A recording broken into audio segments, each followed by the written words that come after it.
ele foi um dos primeiros autores liberais. Como ele germinou, vamos dizer assim, as sementes do liberalismo político no século XVII. Então, ele vai dar as primeiras ideias, e essas ideias do Locke vão servir como base, como fundamento para as próprias revoluções burguesas que acontecem. A primeira foi a Revolução Gloriosa na Inglaterra, mas depois vai vir a Revolução Francesa, né? Então, essas ideias do Locke vão estimular, vamos dizer assim, vão estimular essas revoluções contra o Estado. Né? O que eram as revoluções burguesas? Eram protestos, insurreições da burguesia contra o Estado monárquico, absolutista. Né? O que a burguesia dizia? Pô, mas eu estou aqui ganhando dinheiro com as grandes navegações na época, com a exploração das colônias, né?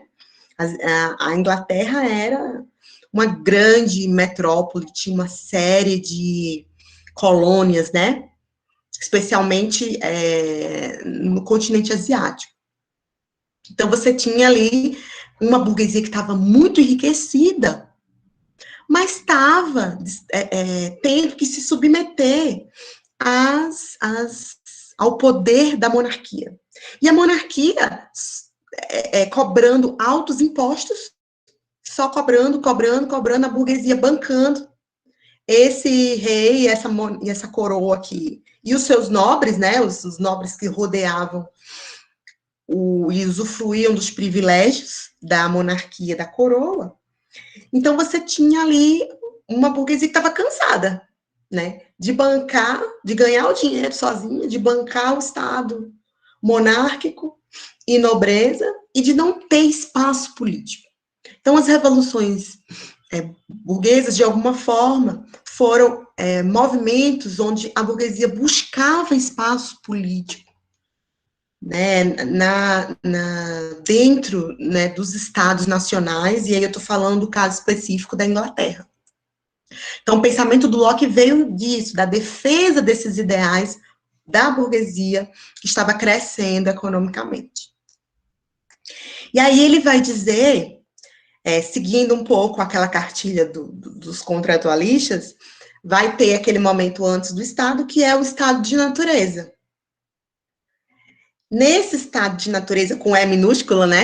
Aquele estado com E minúsculo, antes do Estado, você tinha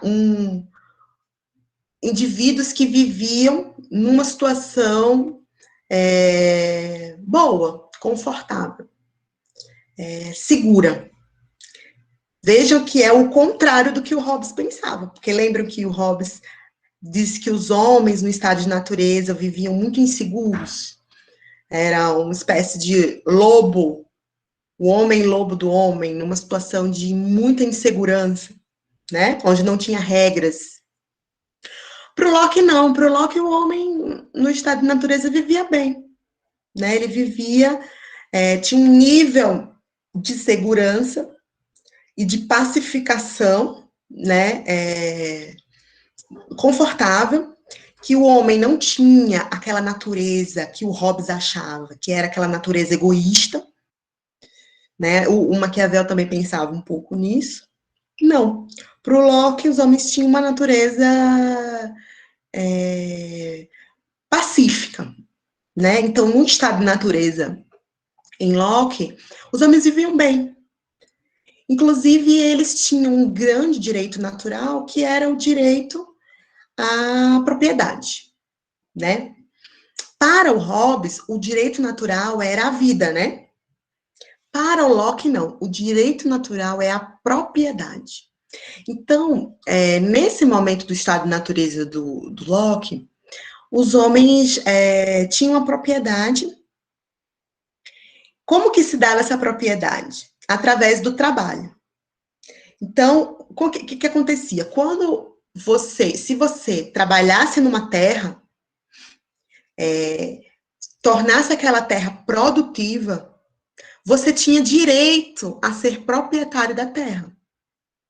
Então, por exemplo, eu tenho um pedaço tem uns hectares aqui de terra, não tem ninguém produzindo, a terra está seca, não está trabalhada. O que eu vou fazer? Eu vou trabalhar na terra, cuidar da terra, cultivar a terra, torná-la produtiva, tirar frutos dessa terra. Isso me dava direito a ser proprietário da terra. Então, a propriedade para o Locke era um direito que era dado a partir do trabalho. Se eu trabalho na terra, eu tenho direito a ser proprietário da terra. Então, no estado de natureza, antes do estado civil, né, no estado de natureza para o Locke, o homem tinha sua propriedade, vivia ali na sua propriedade a partir do seu trabalho. Então, quem é que concedia o direito à propriedade? Era o trabalho. Eu só tinha como propriedade aquilo que eu trabalhasse. Então, se eu tinha um monte de terra, mas eu só cultivava, só tornava produtiva um pedacinho, só aquele pedacinho era meu. Os outros não eram minha propriedade. Eu não tinha direito à propriedade. Porque o que dava o direito era o trabalho. Essa ideia da relação entre trabalho e propriedade vai ser, inclusive, incorporada depois pelos economistas políticos, um pouco depois do século XVIII. Nasce do Locke, né, do liberalismo do Locke. Né? Então, a propriedade era resultado do trabalho. Então, os homens viviam bem. Estavam lá, cada um tinha um pedaço de terra, trabalhavam naquela terra. Estava tudo certo. Só que chega um momento na civilização, segundo Hobbes, que a propriedade agora vai ser dada, concedida, não mais a partir do trabalho, mas a partir da compra, do comércio, do dinheiro. Então, tinha terra quem comprava terra. Então, você tinha ali o surgimento do dinheiro, da moeda, então, essa propriedade agora era para quem pudesse comprar. Então, por exemplo, se eu tivesse grana para comprar, sei lá, 100 hectares de terra, eu podia plantar em 10 hectares. Mas o resto continuava sendo meu, mesmo eu não trabalhando, porque eu comprei, eu paguei. Então, é meu.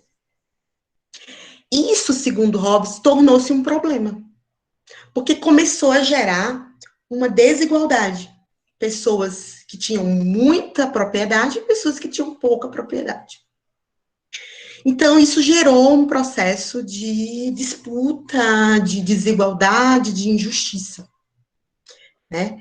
E criou-se aí um clima de competitividade muito grande entre os homens, e o Estado precisava regular isso, a propriedade. Porque tinha pessoas que não tinham nada e tinham pessoas que tinham muito. Então, o Estado, de alguma forma, teria que garantir a todos a propriedade, que é um direito natural do homem. Então, o Hobbes vai dizer, não, nesse momento, criou-se a necessidade de se formar um Estado, né? Um Estado capaz de garantir o direito natural à liberdade e à propriedade. Então, no estado de natureza, você tinha até um nível de liberdade, mas você não tinha mais propriedade, porque o dinheiro é que dava, que concedia a propriedade, nem todos tinham. Então, ele vai dizer, houve a necessidade de se criar o Estado, então o Estado foi criado como uma condição. Qual é a condição? É que esse Estado garanta a propriedade a todos. Que esse Estado garanta o direito natural do homem. E que torne os homens livres. Que deixem os homens livres. O Locke diz assim, que o Estado ele deve regular algumas coisas, mas o poder do Estado não é absoluto. Então, ele vai dizer, inclusive, que os homens, que o Estado tem que dividir o poder com o parlamento, né? É diferente do Hobbes, que transfere completamente o poder para o príncipe, para o monarca, né? Para o soberano, que concentra o Leviatã lá, né? Concentra poder. No Locke, não. Esse poder é dado algum poder para o Estado, e esse Estado vai cumprir um papel que é a garantia da liberdade e da propriedade. Inclusive, qual é a liberdade? É dividir o poder com o parlamento. Boa tarde, Sim. E aí, o pacto, o contrato social que o Locke cria, é um contrato que ele chama de, um contrato, uma condição. O Estado, ele tem poderes, mas o poder dele não é absoluto. O poder dele é dividido com o parlamento. Há uma divisão de poderes, né? E na medida em que o Estado não cumpra essa defesa da propriedade privada e não cumpra a garantia do direito natural, que é a propriedade para todos os cidadãos, esse Estado não vai estar cumprindo o seu papel.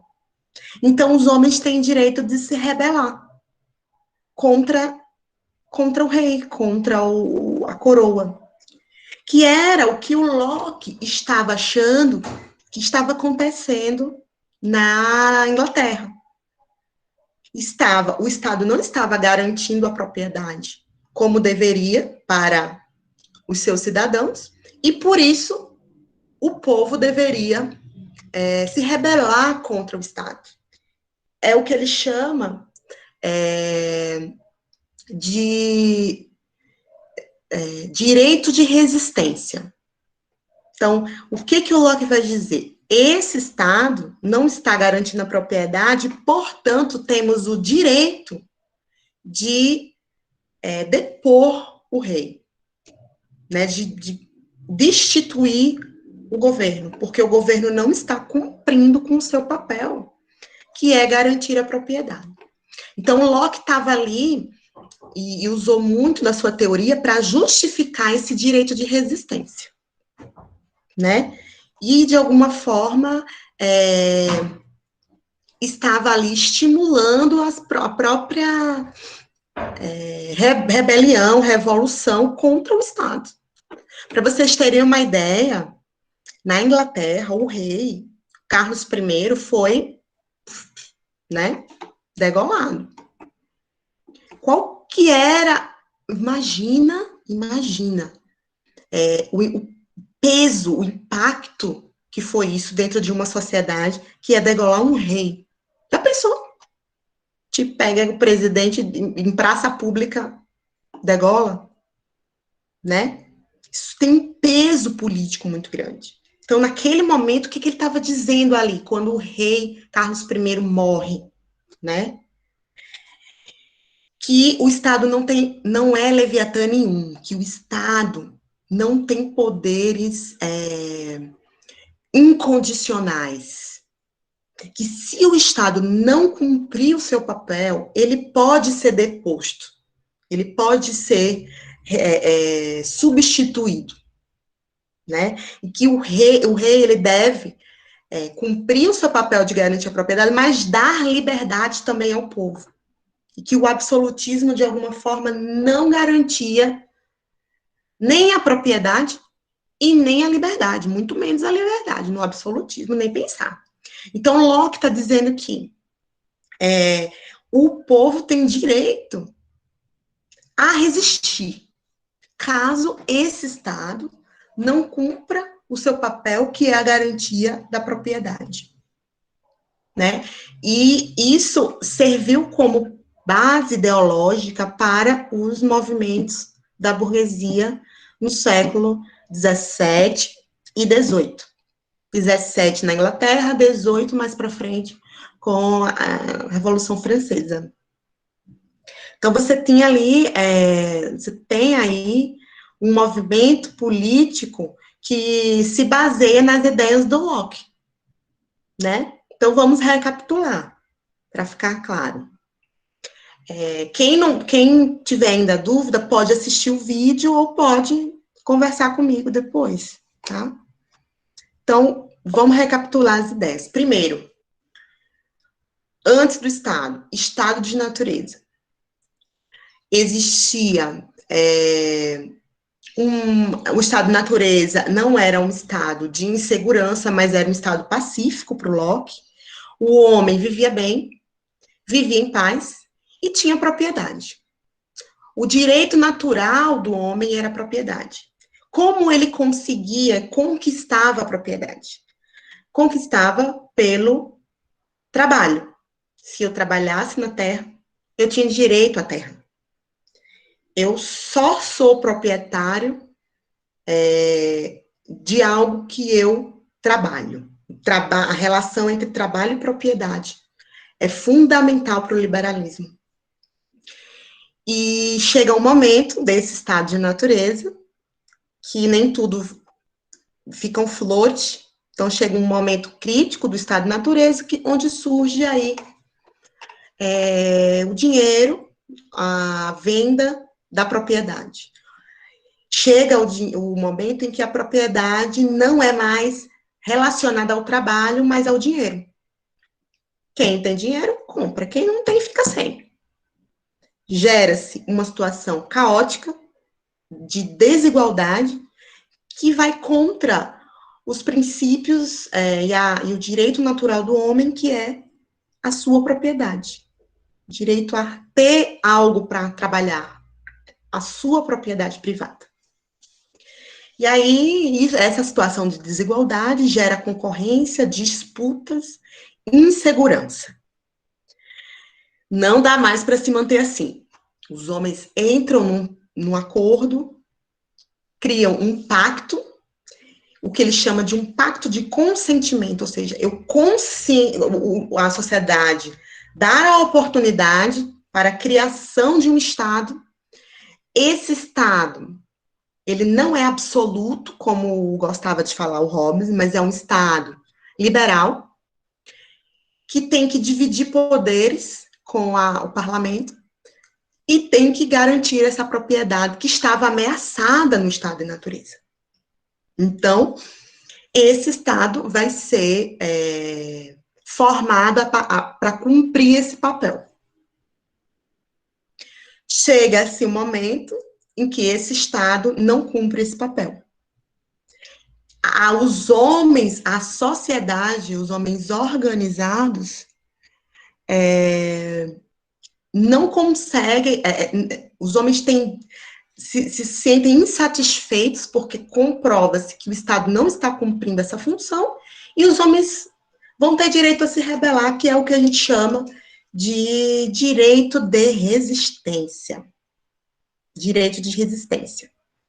É o direito que os homens têm de, ao encontrar um Estado que atenta contra a igualdade e a propriedade, é um direito de se insurgir, de se rebelar, de depor o Estado, destituir o Estado, que era o que estava acontecendo, segundo Locke, na Inglaterra, né? Eu só vou ver aqui qual que é a pergunta que eu coloquei para vocês lá, para ajudar já a esclarecer. Deixa eu só pegar aqui. Meu computador tá uma benção hoje. Mas eu coloquei lá para vocês algumas questões, né, lá na sala de aula, 3 questões. Coloquei 3 questões relacionadas às obras do Hobbes e do Locke. Vocês conseguiram ver as questões para responder? Eu vou ajudar vocês, assim, vou ler as questões para a gente ver, para a gente conseguir conversar aqui o que eu espero de cada questão, né? Para ajudar vocês na formulação. Questões para entrega. Vamos lá. Coloquei assim. Que a entrega é para o dia 19, né? 19 é quando? É segunda, tá? Segunda vocês me entregam. Aí eu coloquei assim, a primeira questão. Para os contratualistas, o Estado foi originário de para todos, né? Para o Hobbes, para o Locke e para o Rousseau, que vai vir ainda, que a gente ainda vai estudar. O Estado foi originário de um pacto social. Então, de um contrato estabelecido pelos homens em comum acordo, a fim de livrar a sociedade de seu estado de natureza, dos problemas desse estado de natureza, né? E aí eu estou perguntando assim, descreva a situação dessas sociedades no estado de natureza. Beleza, né? Tranquilo, vocês sabem como que era o estado de natureza do Hobbes, né? Uma situação de insegurança, homem-lobo do homem, nananã, individualista, egoísta, maligno por natureza, homem ameaçava o outro, não tinha regras, não tinha controle, enfim. Estado do Hobbes. Estado do Locke, homens viviam de uma maneira pacífica, viviam com a propriedade privada, até que essa propriedade foi ameaçada, né? E, de alguma forma, por quê? Por conta do surgimento aí do dinheiro, da acumulação de propriedade. Então, essa questão é tranquila, né? Estado de natureza. E como que o Estado rompe com esse estado de natureza? Estou perguntando como que o Estado vai resolver o problema gerado no estado de natureza. Então, para o Hobbes, como que o Estado vai resolver a questão da insegurança do estado de natureza? Como que se forma esse estado, né? Para garantir a sobrevivência, através da imposição da força, das regras, de um processo de acúmulo de poder, um Estado que impõe medo, né, às pessoas, para isso as pessoas começam a seguir as regras. Então, você tem um Estado que vai garantir de alguma forma, fazer com que a sociedade saia daquele estado natural de insegurança. E no Locke, esse Estado vai garantir a propriedade privada que estava ameaçada no estado de natureza, né? Estou falando assim com as minhas palavras, mas vocês escrevam do jeito que vocês querem, que vocês entenderam, né? No texto, com base no texto.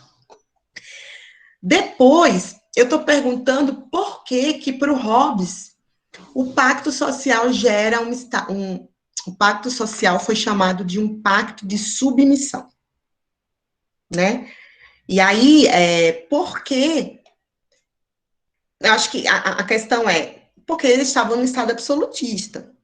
E como que vocês vão caracterizar esse estado absolutista? Por que os homens são submissos a esse estado?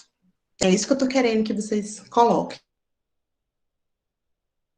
Gente, eu numerei 2, 3 e 4. É porque eu tô doida, eu tô com muita coisa. Mas relevem isso aí. É 1, 2 e 3, tá bom?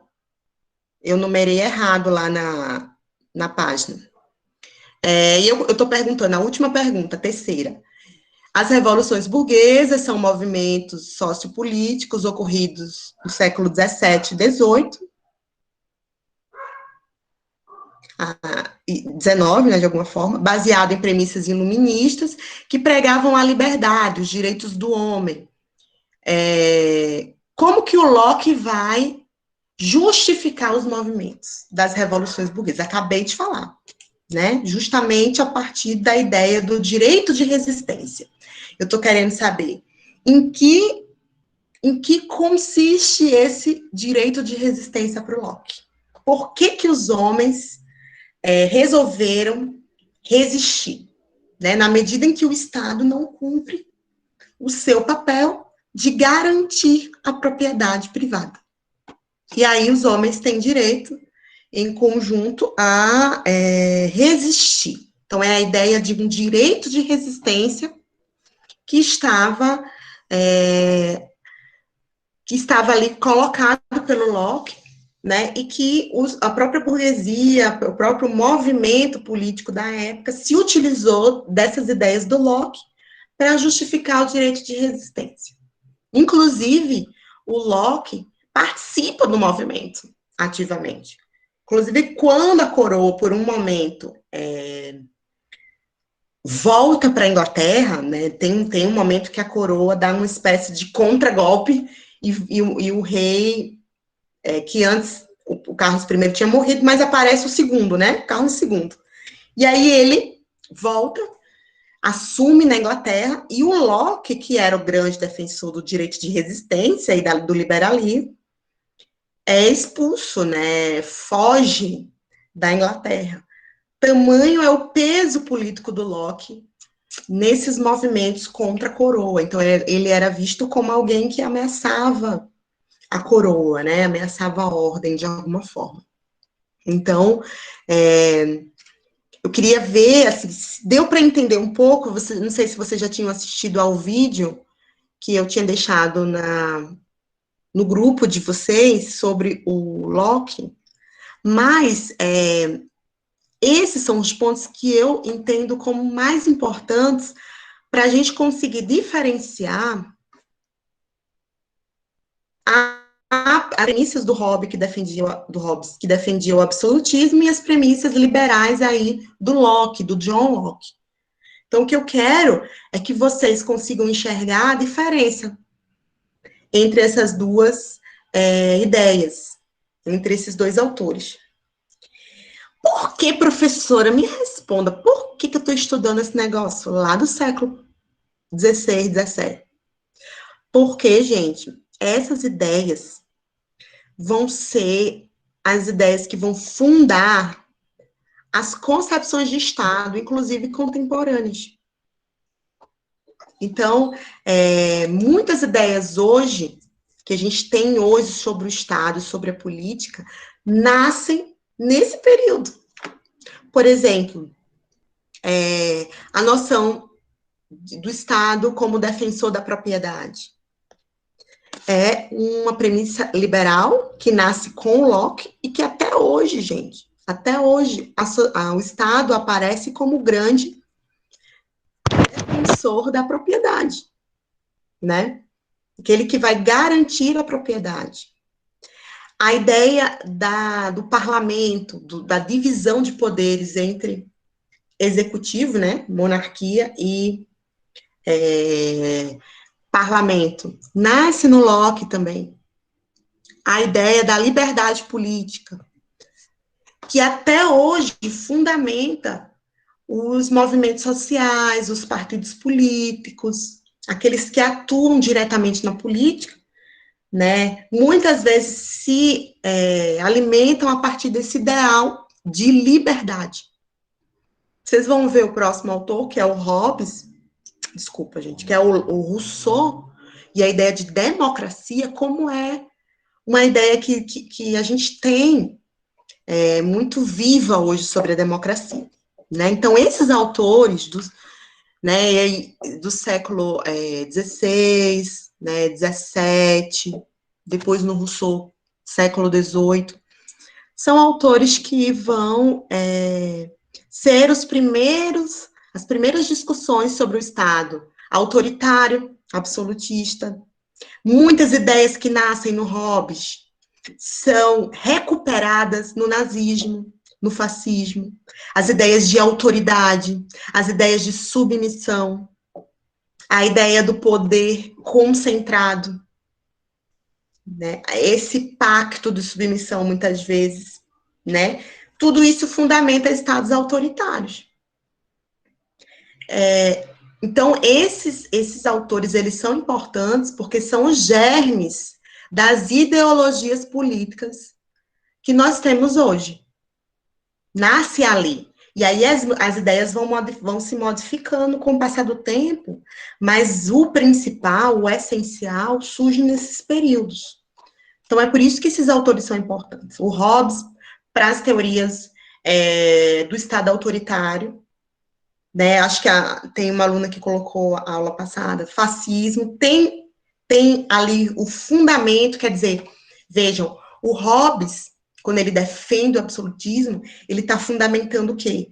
O Estado protetor, o Estado que amedronta, se impõe, usa a espada, tem amplo domínio militar, usa a força, mas protege o cidadão. Né? Como se fosse uma figura de um pai, vamos dizer assim, de um pai que protege. Então, é essa ideia do líder que é autoritário, mas que é protetor, que defende a vida de todos, né? É uma ideia que ainda está disseminada nos grupos, por exemplo, que defendem o fascismo, o autoritarismo de Estado, a ditadura. Os fundamentos do Estado autoritário surgem também, bebem ali na água do Hobbes do século XVII. Né? Então, a gente, de alguma forma, precisa estudar esses autores para ver de onde surgem essas ideias sobre o Estado. Porque as ideias do Estado autoritário, as ideias de um Estado ditatorial, não surgem do nada, elas têm filósofos, inclusive, que defendiam esse Estado e que estavam teorizando sobre ele. Né? Então, existem imagens sobre o Estado que mudam, mas os fundamentos continuam os mesmos. Né? Ao mesmo tempo, por exemplo, na perspectiva do Locke, né? Essa ideia do Estado que garante a liberdade, desse Estado que tem que ter pouco poder. Para o Locke, quem é que tem mais peso na sociedade? É o parlamento. Né? O parlamento que decide. O rei é uma figura que está ali exercendo o poder militar e está ali tentando garantir a propriedade, mas quem decide é o parlamento para o Hobbes, para o Locke. Então, essas ideias ainda estão vigentes hoje. Quando vocês forem estudar comigo também, né, sobre o neoliberalismo, que é o modelo hoje de Estado atual, vocês vão ver que muitas coisas que hoje são recuperadas para justificar o neoliberalismo, esse Estado que de alguma forma garante a propriedade, que deixa a economia correr livre, né, como se o mercado fosse ali autorregulado, essas ideias nascem com o liberalismo político de Locke, depois os economistas políticos vão aprofundar, depois vai ser modificada na década, no século XX, né, pelo Hayek e outros autores, mas você vê que o pensamento é o mesmo sobre o Estado. Então, quando a gente chama, como que é o Estado hoje? Como que o Estado é um Estado neoliberal? É um Estado neoliberal, mas da onde nasce essa ideia de Estado neoliberal? Nasce a partir de uma recuperação lá dos princípios do liberalismo político do século XVII.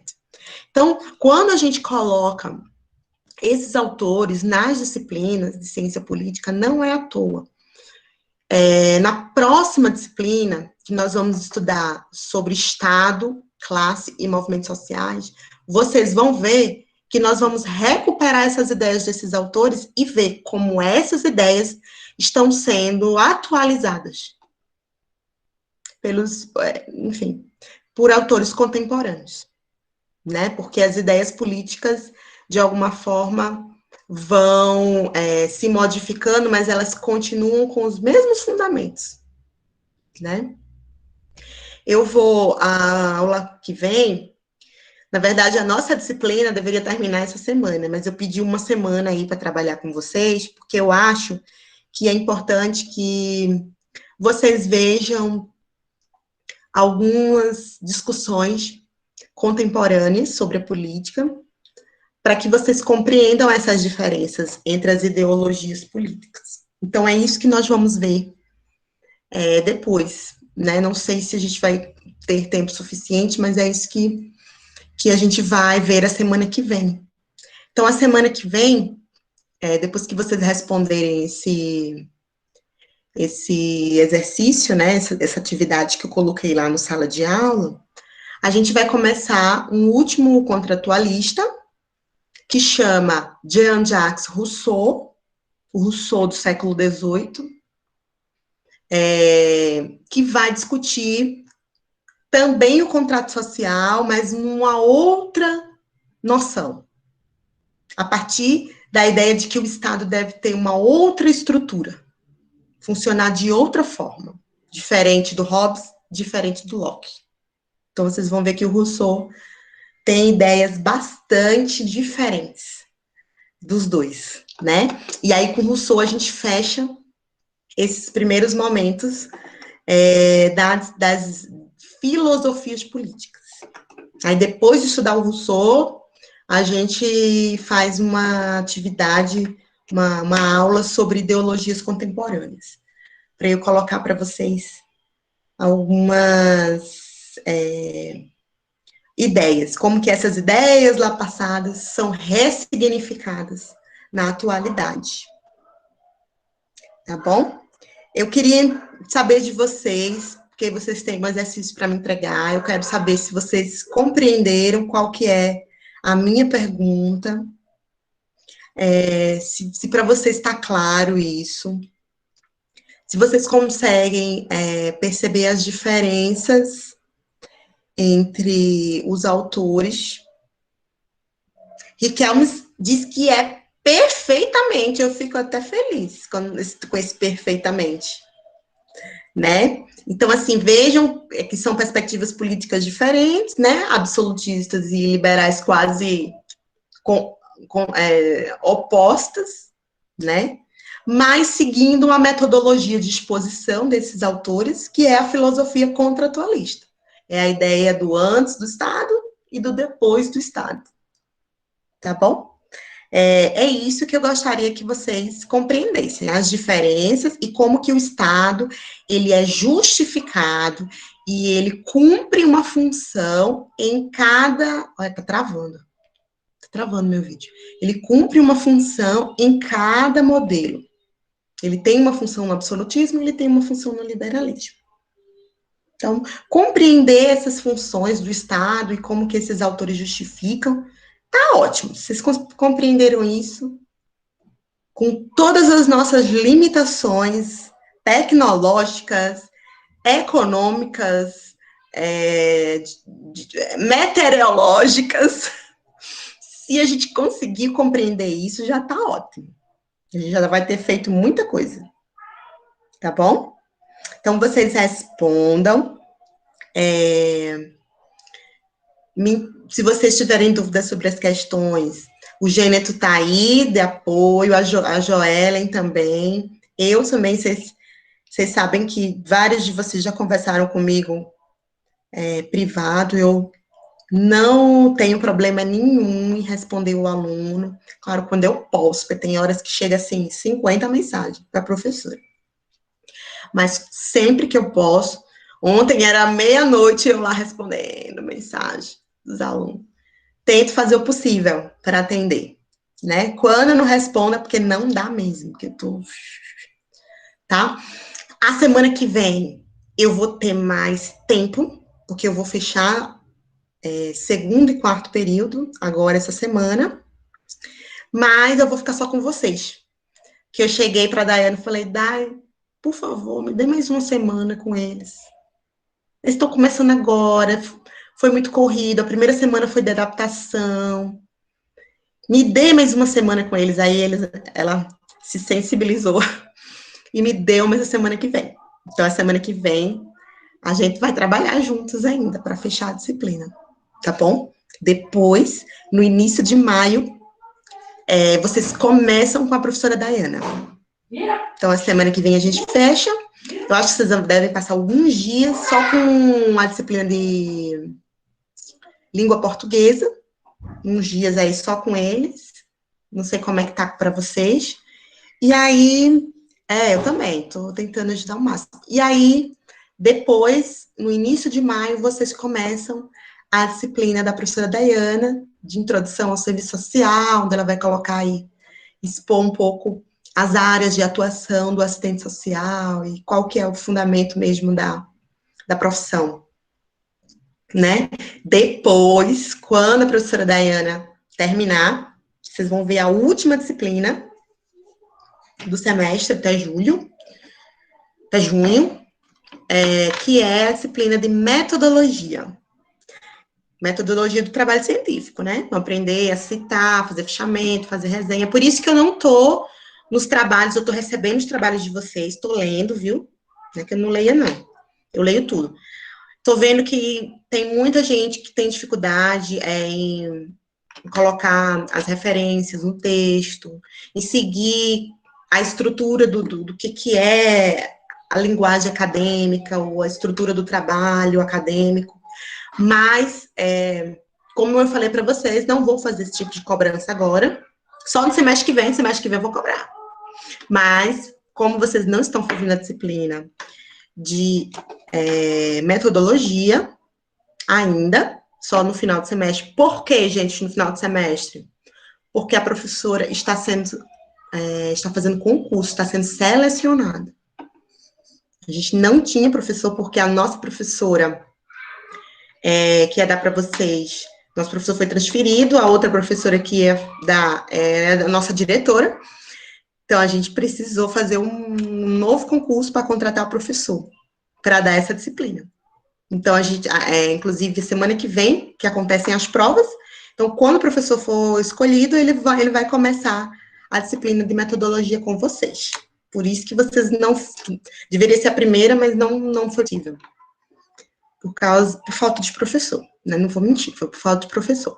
Mas a gente está correndo para conseguir que o professor esteja aí logo segunda quinzena de maio com vocês, tá bom? Então, fiquem tranquilos em relação à forma do trabalho. Eu quero que vocês coloquem a ideia lá no papel e me entreguem.